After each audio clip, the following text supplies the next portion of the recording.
Good day, Crime Talk aficionados. My name is Scott Reisch, and this is Crime Talk, the most fact-driven, unbiased, true crime channel. We have a busy docket, and as you can imagine, there's more Lori Vallow news.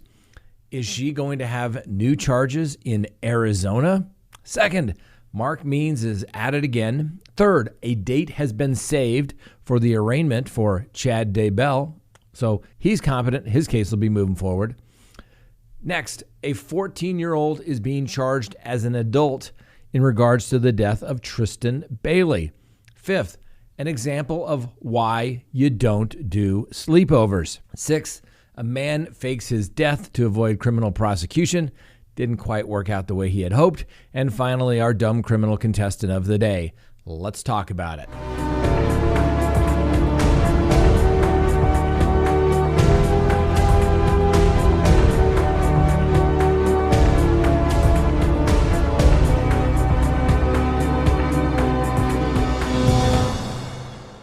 Good day, Crime Talk aficionados. This is Crime Talk, and my name is Scott Reisch. Thanks for watching. If you haven't done so already, please hit that subscribe button as well as that little bell so that you receive notifications of when we go live or put up new content. And you may say to yourself, why do I want to do that? Well, over the last couple of days, we've had the Barry Morphew second advisement. We've gone live, as well as matters relating to Lori Vallow and Chad Daybell. If they're appearing in court, we're going to bring it to you. So that's why you hit that little bell. All right, let's get straight to the docket as we roll into the Memorial Day weekend. Take a little time this weekend to remember all of those people that have served in the military and made the ultimate sacrifice. Our freedoms wouldn't exist without their sacrifice.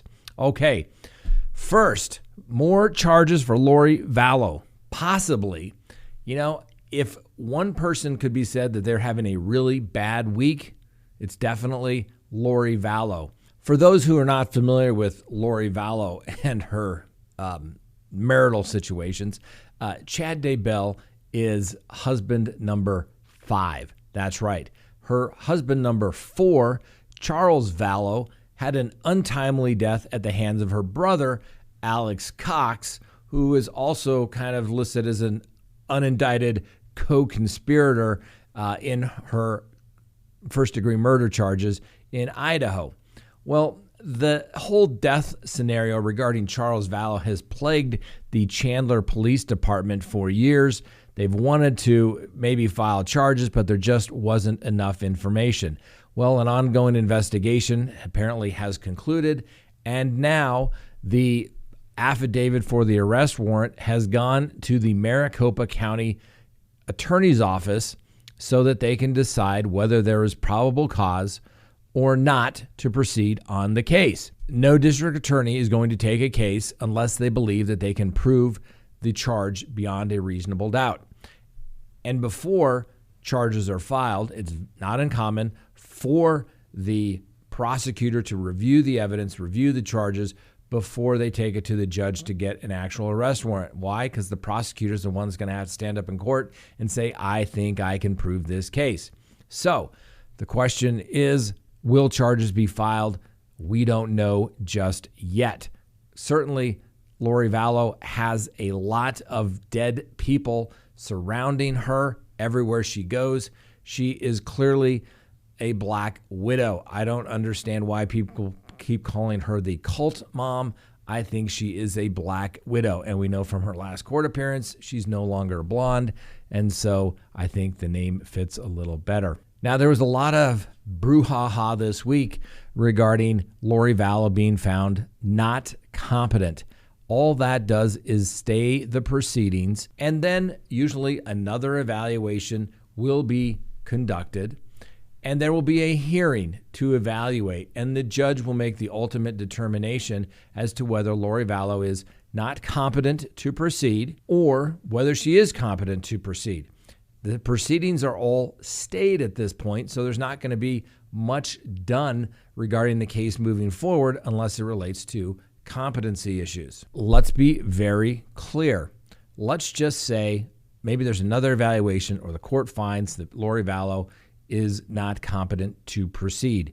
She does not get a free pass, ladies and gentlemen. she would go off to the state hospital. She would be restored to competency. Usually it requires some drugs.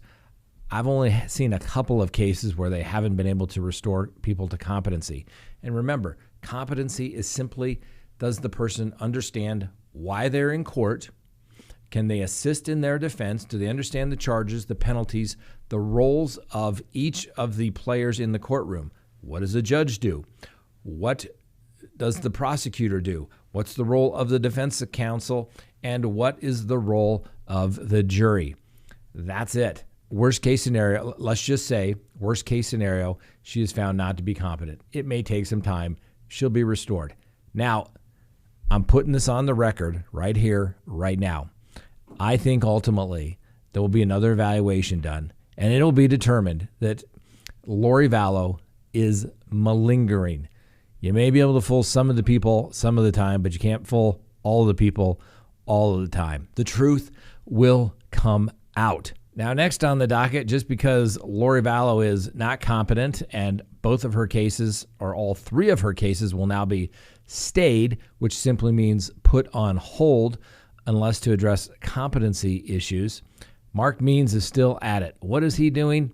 He is continuing with his subpoena and subpoenas ducis tecums regarding the sheriff's department and their alleged conversations with the press. Now, I went back and looked, and I didn't see any gag orders in this particular case. Obviously, the attorneys are prohibited from talking to the media about a case if it's with an intent to manipulate the potential jury pool. You can't do it. And frankly, from a defense perspective, you know what? You save what you have for court. You don't try it in the case. Every time I've seen somebody try their case in the media, it fails miserably. So the defense just needs to lie back and wait. Mark Means somehow wants to go out there and show that the sheriff was talking to the media, and their quotes were something to the effect of, "Oh my gosh, it was one of the worst cases I've seen." Okay, so what? Gather all that information. You save it for court. You do it on your own. You're not going to be able to do it. Get them under oath. Subpoena records are going to show up and say, "I don't have any records. I don't have any statements. Sorry, I'm not sure what you're looking for." Just running on a goose chase, but maybe since he's on the state dime now, it doesn't really matter. Well, next on the docket, what we do know what's going to happen on June 9th is that there's going to be an arraignment for Chad Daybell in regards to his new case. That's right. It's going back to the same judge, Judge Boyce, and there will be an arraignment. That's where he will enter a plea of guilty or not guilty. Now, this arraignment could be set out just a little bit so that Mr. Pryor, his attorney, has an opportunity to review the discovery. My guess is that there will be limited new discovery, as most of it would have been turned over in the other case regarding the concealment and destruction of evidence case. However, if it does get continued, don't be surprised. It shouldn't be more than 30 to 60 days. And in the meantime, Lori Vallow will sit and wait in custody. Now, from a defense perspective, this would be perfect for Chad Daybell, in my humble opinion. I would be saying, let's go. We wanted a separate trial. We wanted Lori Vallow out of the way. Remember, it was only Mark Means that wanted a joint trial because he waived his preliminary hearing, which, okay, I get it. Mr. Pryor did an okay job. But frankly, he's never tried a felony case, let alone, not even a second chair. So he wanted to be with Mr. Pryor doing this case together. Pryor wanted a separate trial. This is perfect for Chad Daybell. So now he can say, look, she's crazy. Look at her. I told you she's crazy. And everybody's going to know that there was an issue of competency. Is she crazy or just crazy like a fox? We'll have to wait and see. But this may be the move that Chad Daybell and his counsel were waiting for. Next on the docket, a 14-year-old boy accused of killing his 13-year-old schoolmate by the name of Tristan Bailey is now going to be charged with the counts of first-degree murder and charged as an adult. Aiden Fucci, 14, will be tried as an adult in regards to the stabbing death of Bailey. Now, just to give a little perspective as to why the prosecutor may want to try this 14-year-old pimple-faced kid as an adult, well, he bragged about what he wanted to do to his friends about a month earlier, where he said he wanted to basically harm somebody and drag them into the woods. He also stabbed Ms. Bailey 114 times. Okay, 114 times. I think you could say that was after deliberation. A very angry young man indeed. Some people will say that he's just a kid. His brain hasn't matured enough. He shouldn't be held responsible for what he has done, allegedly, because we'll give him the presumption of innocence. However, a 14-year-old that's going to stab somebody 114 times, okay? The kid's got some issues. I don't know if he's not wired right or what. I don't really know. But if you're doing that at 14, can you imagine what they're going to do when they were 21 or 25? We'll have to wait and see. Let me know what you think. The kid won't face the death penalty because of his age, but he can spend the rest of his life in prison. Let me know whether you think a 14-year-old should be tried as an adult. Remember, he is now being held in the county jail, and if convicted, will go off to an adult prison. Maybe he'll be 16 at the time this thing gets resolved. A 16-year-old going to the Department of Corrections is not going to have a pleasant time. All right, next on the docket. This is why you don't do sleepovers, okay? I was always the bad guy in my house when people said, we want to do sleepovers. No, nothing good happens at sleepovers. There's only one reason to have sleepover for kids, because they want to do what they can't do at their own house. That's right. Whether it's come in drunk or go party or sneak out, they think they can have a better chance of getting away with it at somebody else's house. Well, not at my house, because I took that advice from a judge once. She said, nothing good takes place at a sleepover. I'm that guy. Yep, don't do it. Well, let me give you a real-life example of why. New York authorities are looking for a gentleman by the name of Dwayne Gordon. He's 41 years old. His teenage daughter had a sleepover where she invited some teenage friends. And what is it alleged that Mr. Gordon did? It's alleged that Mr. Gordon drugged the girls, incapacitating them, and then allegedly did inappropriate things with them. Let your imagination run wild. Needless to say, Mr. Gordon isn't exactly saying, hey, here I am. He's on the run. If you've seen him, probably want to notify local authorities. And just as a little side note, I've always said, don't put yourself in situations that create issues, that create the appearance of issues. Like I said, I was the fun hater, said no sleepovers. I was also the guy that said, I'm not driving the babysitter home alone. Maybe it's because what I do for a living, but I would tell my then wife, you're taking her home or you're coming with me. But I'm not going to be in the car alone with a teenage girl. Not that I would do anything, but why would you want to be in a situation like that? You don't want to do it. Now, let's take a quick recess. And if that story doesn't want you to sign up for crimetalksearch.com, I'm not exactly sure what would.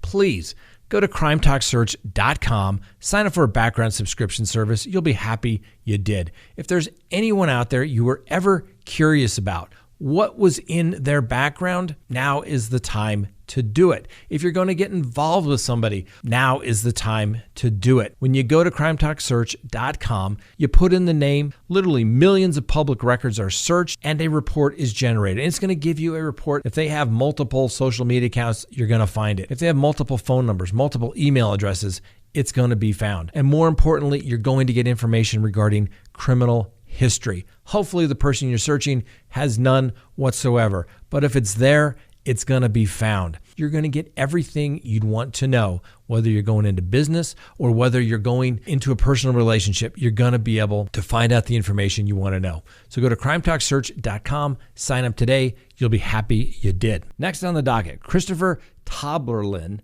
has been arrested. He was wanted down in Georgia for an attempted murder.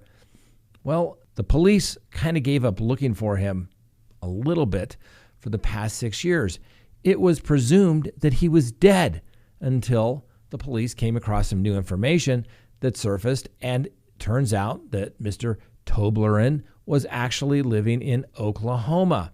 So the police started to investigate. They asked for the assistance of the United States Marshals and their fugitive unit, and he has ultimately been detained. It's alleged that Mr. Toblerone was accused of threatening to kill his alleged victim, who is referred to as his wife in that report, but police then described as his girlfriend. He is alleged to have bit her on the hand and throwing a hatchet at her. Soon after this alleged incident, the defendant faked his own death and has been able to evade capture until now. According to the arrest warrant, Mr. Toblerone also threatened to kill the woman, who he turned out was his girlfriend/wife, when she was talking on the phone with her mother. Toblerone then is accused of having thrown a hatchet at the woman, which missed her and lodged into a door inside the couple's home. I guess they probably didn't have those axe throwing places anymore where he couldn't have practiced a little bit more. Thank goodness he didn't hit her. But that still would be the crime of attempted murder, if not, at minimum, an aggravated assault. Mr. Toblerone will be heading back to the great state of Georgia for prosecution. Next on the docket, our dumb criminal contestant of the day.